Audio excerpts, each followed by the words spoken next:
আজকে আপনাদের সাথে আরও একটা প্লাস্টিকের কৌটায় খুব সহজেই সূর্যমুখী পেন্টিং করে দেখাবো।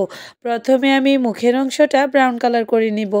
আগেও আমি আপনাদের সাথে অনেকগুলো এই মশলার কৌটা পেন্টিং শেয়ার করেছি, আপনারা এতটাই পছন্দ করেছেন তাই আজকে এই সূর্যমুখী পেন্টিংয়ের সম্পূর্ণ ভিডিওটা নিয়ে চলে এসেছি। সেম তুলির সাহায্যেই এখন কৌটার উপরে প্রথমে আমি ফুলের অংশটা এঁকে নিচ্ছি। একটু খেয়াল করলে বুঝতে পারবেন কিভাবে আমি ফুলটা আঁকছি। আপনারা যারা আমার ভিডিওগুলো দেখতে পছন্দ করেন তাদের জন্য চেষ্টা করছি প্রতিনিয়তই নতুন নতুন ভিডিও দেওয়ার।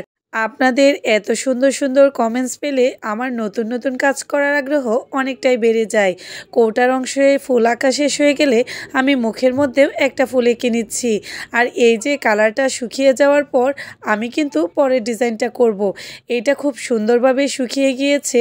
এখন ব্রাউন কালার নিয়ে আমি ফুলের মাঝের অংশটা সুন্দরভাবে দিয়ে দিচ্ছি। একদম সহজভাবে আপনাদের সাথে ডিজাইনটা করার চেষ্টা করছি। আপনারা ছোট বড় যে কোনো কৌটার উপরেই সেমভাবে ছোট বড় ডিজাইন করে আঁকতে পারেন। আপনারা যদি আপনাদের পছন্দের কোনো ডিজাইন পেন্টিং অথবা ক্রাফটিং দেখতে চান অবশ্যই আমাকে কমেন্টস করে জানাবেন। আমি চেষ্টা করব আপনাদের পছন্দ অনুযায়ী ভিডিও দেওয়ার জন্য। আর আমার ভিডিওটা যদি আপনাদের খুবই ভালো লাগে তাহলে অবশ্যই একটা শেয়ার করে দিবেন। আপনাদের এই ছোট্ট একটা শেয়ারের জন্য আমার ভিডিওটা আরও 10 জনের কাছে পৌঁছে যাবে। কথা বলতে বলতে আমি ব্রাউন কালার দিয়ে সবগুলো ফুলের মাঝের অংশটা দিয়ে দিয়েছি। এখন 0 নাম্বার তুলির সাহায্যে ফুলের ডাল আর একটা করে পাতা এঁকে দিব। একদম সহজে সিম্পল একটা ডিজাইন করার চেষ্টা করেছি। যদি আপনাদের ভিডিওটা ভালো লাগে তাহলে অবশ্যই কিন্তু একবার ট্রাই করে দেখতে পারেন। এই প্লাস্টিকের কৌটার উপরে পেন্টিং করলে উঠে যাবে কিনা অনেক আপুরাই আমার কাছে জিজ্ঞেস করেন। এই প্লাস্টিকের উপরে পেন্টিং করলে অবশ্যই কিন্তু বার্নিশ করতে হবে। বার্নিশ না করলে এই রঙটা কিন্তু দীর্ঘস্থায়ী হবে না।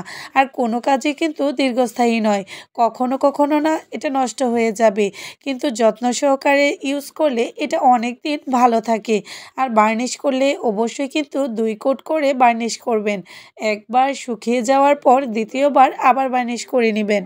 আর আলতো হাতের সাহায্যে এটা পরিষ্কার করতে হবে, তাহলেই আপনার জিনিসটা অনেক দিন টেকসই হবে। কথা বলতে বলতে এইখানেও আমি কিন্তু ডালপালাগুলো এঁকে নিচ্ছি। আর দেখতেই পাচ্ছেন একদম সিম্পলের মধ্যে একটা ডিজাইন করেছি, এতটাই সুন্দর লাগছে। জানি না ক্যামেরাতে কতটা ভালো লাগছে।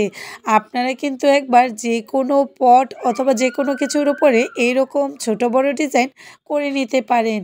সেমভাবে এখন মুখের অংশেও একটা ডাল আর একটা পাতা এঁকে দিয়েছি। এই তো আমার কালারটা শুকিয়ে গিয়েছে। আর এইটা হচ্ছে আমার মশলার কৌটার ফাইনাল লুক। এটার ভিতরে আপনারা এলাচ দারচিনি যে কোনো কিছু রাখতে পারবেন, আর এটা দেখতেও খুবই সুন্দর লাগে।